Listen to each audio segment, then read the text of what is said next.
விருச்சிக ராசி மற்றும் லக்னத்துல பிறந்தவங்களுக்கான ஒரு குவிக் கைடு இது. விருச்சிக ராசிக்காரங்க வாழ்க்கையில ஜெயிக்கிறதுக்கு ஒரு சூப்பரான ஆனா கொஞ்சம் ஆச்சரியமான ஒரு வழியை சொல்றாங்க. முதல் விஷயம், இது கேட்கறதுக்கு கொஞ்சம் வித்தியாசமா இருக்கலாம், ஆனா நீங்க அடிக்கடி கோயிலுக்கு போறத கொஞ்சம் தவிர்க்கணுமா. ஏன்னா உங்க ராசி அதிபதியான செவ்வாய் கோயில் ஆன்மீகத்தை குறிக்கிற 9ஆம் வீட்டுல நீசமாகிறார். அதனால நீங்க அடிக்கடி கோயிலுக்கு போனா வாழ்க்கையில சில இறக்கங்கள் வர வாய்ப்பு இருக்காம்.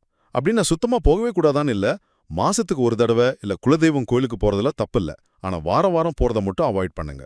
சரி, அப்ப கோயிலுக்கு பதிலா என்ன பண்றதுன்னு யோசிக்கிறீங்களா? அதுக்கும் ஒரு சூப்பர் வழி இருக்கு. ரெண்டாவதா, நீங்க அடிக்கடி சின்ன சின்ன ட்ரிப் போணுமா. ஏன்னா ஷார்ட் ட்ரிப்ஸை குறிக்கிற 3ஆம் வீட்ல உங்க ராசி அதிபதி செவ்வாய் உச்சமடைகிறார்.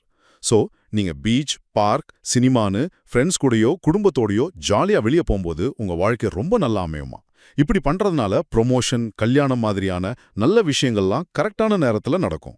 சுருக்கமா சொல்லணும்னா, விருச்சிக ராசிக்காரங்களோட வெற்றி கோயில்ல செலவிடுற நேரத்தை விட ஜாலியான பயணங்களை தான் அதிகமா அடங்கி